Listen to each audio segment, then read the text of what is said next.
So I was snooping around with the expert challenges, trying different challenges to test my luck. However, I still ended up with 5 losses before this run here. Well, this is the Spellcraft challenge, but I simply did not use a spell heavy deck at all.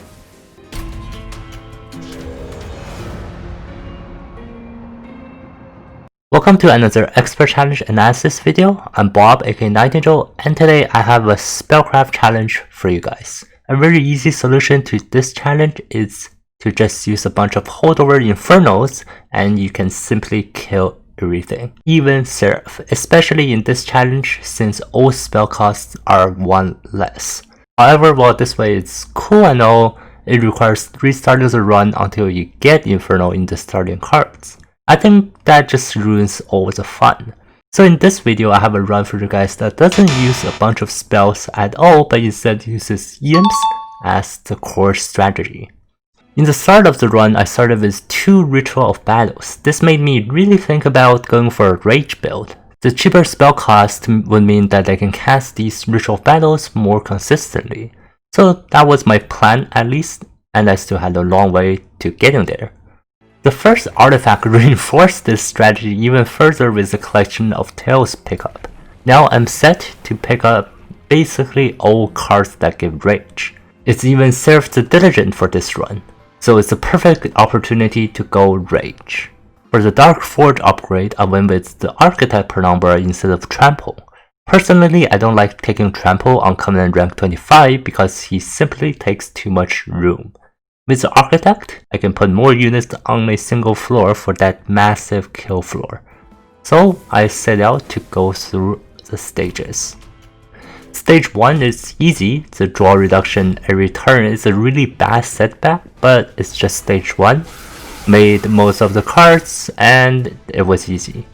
However, I took a bunch of damage on stage 2.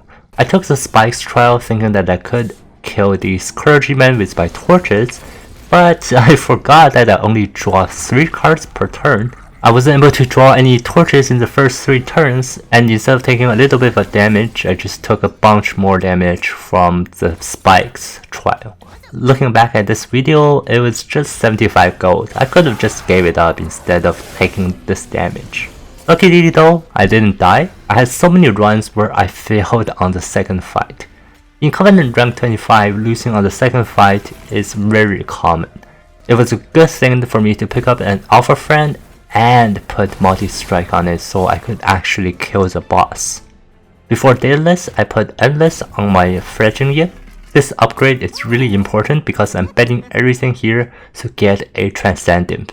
I wouldn't hope for it to get it right after Daedalus, but at least before getting to 5th. Lo and behold, I got it right after beating Daedalus. It was really lucky. This was a really big thing because now I can stack rage faster and hopefully not lose much health. As for the Daedalus fight itself, the Penumbra and Alpha Friend were just able to straight up defeat him. The MVP was actually the 2 copies of Ritual of Battle. They provided enough damage scaling. Otherwise, the slow damage ramp from the Alpha Friend was definitely not enough. Even though I always like to take the minimum number of units, I took the Crucible Collector after Daedalus here, thinking it would act as a cleanup to my Alpha Friend and Penumbra. I think it did do its job in the middle stages. I was worried though of how I needed quite a bit of time to ramp up my damage on the Alpha Friend or the Crucible Collector. They were just not enough for 2 heavy waves in the late stages. Anyways, after Daedalus, I took the Hurdles compound to mitigate the small hands mutator. It should be always imperative to take more draw if the run has a small hands mutator active. 3 cards are simply not enough to handle waves in the later stages. For stage 4, I did lose some HP from the waves, but it's not that much.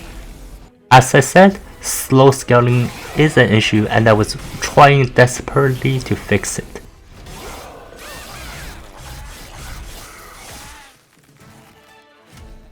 After stage 4 though, this just became really interesting.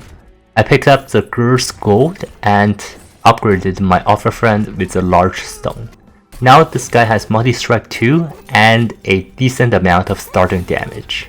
At least now the middle stages should be set now, and I can start trying to find new ways to ramp up the damage quickly for the late stages.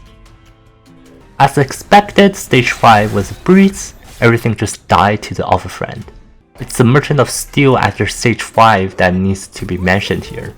I had finally upgraded my Transcendent with Endless. This is basically required for damage to scale quickly in the late stages.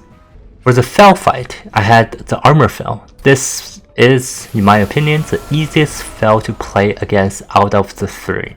And as expected, it was a breeze again. The first wave are just sycophants, which gave me a lot more time to set up my units and for them to scale. Also, it was in this fight that I recognized the combo with the Penumbra and the Transcendent. The Transcendent can also activate the Archetype Penumbra's floor expansion, which means I don't need to worry about floor space limit anymore. The boss artifact I picked up here was also Herzl's compound. Space is not required anymore and Ember is not that big of an issue. Getting more draw is always welcome because I could make more informed decisions and have more options to choose from. After Fell, I went to the side with the Hellvent for the duplication of the Alpha Friend.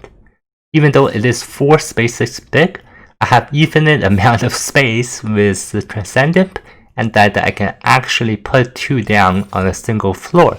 It was also at this point that I purged my Morsel Master and Crucible Collector. They had done their jobs through the middle stages, so I don't need them anymore. At this point, all I wanted was to draw my Alpha Friends as soon as possible and start stacking them as soon as possible. I was quite lucky with my draws in the stage 7 fight. As I drew my second Alpha Friend, I also drew the Transcendent. I was definitely not guaranteed to draw the Transcendent. If I had not drawn it, I would have had to wait for another cycle to play my Alpha Friends. So with 2 Alpha Friends and the Penumbra, basically no waves were able to pass. And then I hit the maximum spaces of a floor. Man, that was an eureka moment. It was like Colombia had discovered new land.